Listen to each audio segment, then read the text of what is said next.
And welcome to MiWeek. Thanks so much for joining us. I'm Christy McDonald. We are live and on the road tonight in Detroit for a special hour-long show talking about education in Detroit and the surrounding region.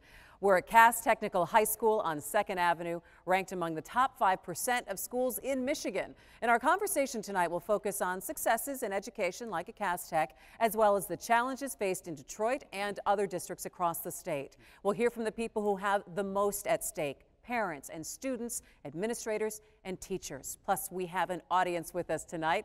They'll get a chance to get in on the discussion as well. And make sure you tell us what you think on Twitter and on Facebook during the show at MiWeek. We'll be checking that as well. So let's get started with our MiWeek contributors: Nolan Finley of the Detroit News, Stephen Henderson of the Detroit Free Press. Hey guys, it's good to see you. And I gotta say, the Cass Tech Auditorium is amazing. Fabulous. Here. Wonderful We're sitting here facility. tonight. Yeah, you know, and I'm glad that we have, I think, what is really an interesting backdrop for a conversation about education, which I'd argue is the most important thing that we should have on our agenda here in the state of Michigan in this coming year, Nolan. What else matters? And unfortunately, we are still not a state that values education.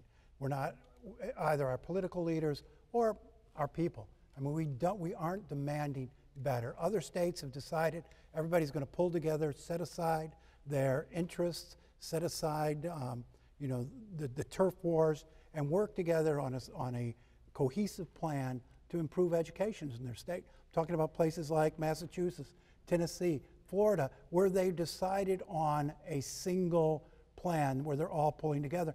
We haven't even decided here on the outline of a reform plan. We're still fighting. We're still, you know, we still got the politicians and the unions and everybody else pulling for pieces of the education pie here, and nobody's really focused on the fact we're failing our children big time in this state. You know, I think I agree with you saying that we need a cohesive plan, but I would say that there are people that are fighting every day that maybe that don't have their voices heard in terms of what they would like to see coming up in our state. Yeah, you have a real disconnect between what you're talking about and the leadership. The leadership in the governor's office, the leadership at the state board and the superintendent, the leadership in the legislature.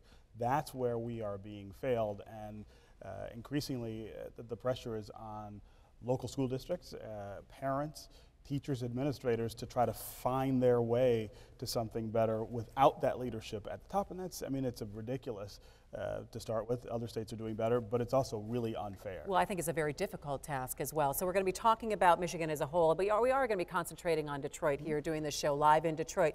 You know, a lot of focus is on the new Detroit Public Schools community district since the legislature passed that $617 million aid package to pay off the debt. So now we're in the school year. How will the finances work in the district? Where is the money being spent? What are some of the changes in the classroom? And what can students and parents expect this year? Well, we sat down this week with Interim Superintendent Alycia Meriweather.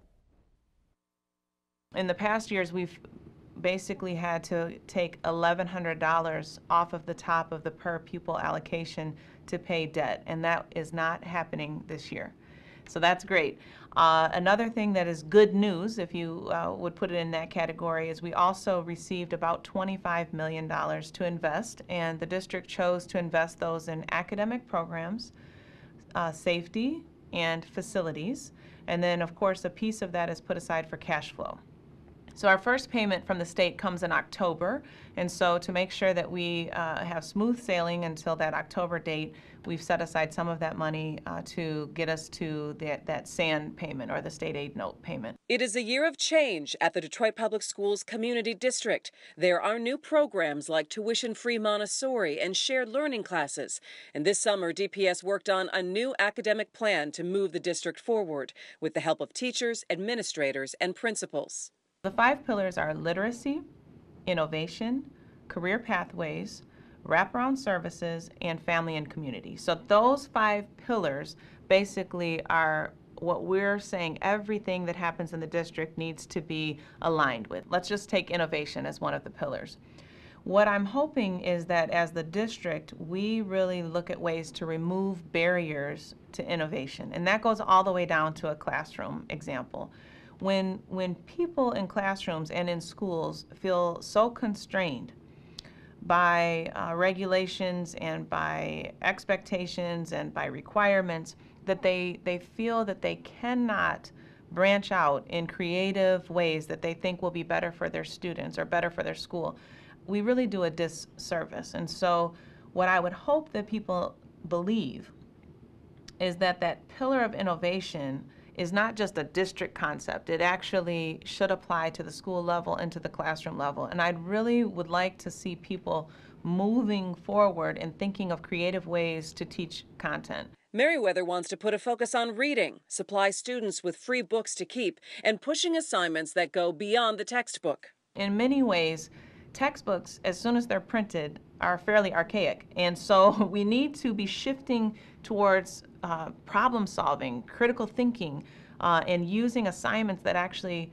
stretch kids' brains in ways that help them think strategically and critically with those 21st century skills. What happens in the classroom is one thing, but DPS has struggled with miserable building conditions that made national news after teacher sickouts called attention to the problems.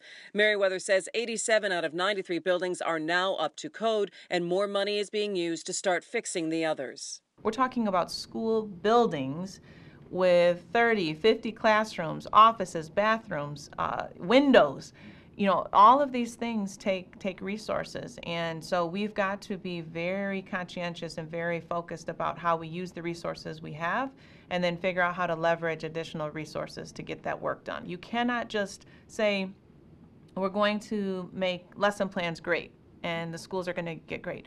This is so complex. The schools sit within the city context. The school sits within the community. The school sits within the neighborhood.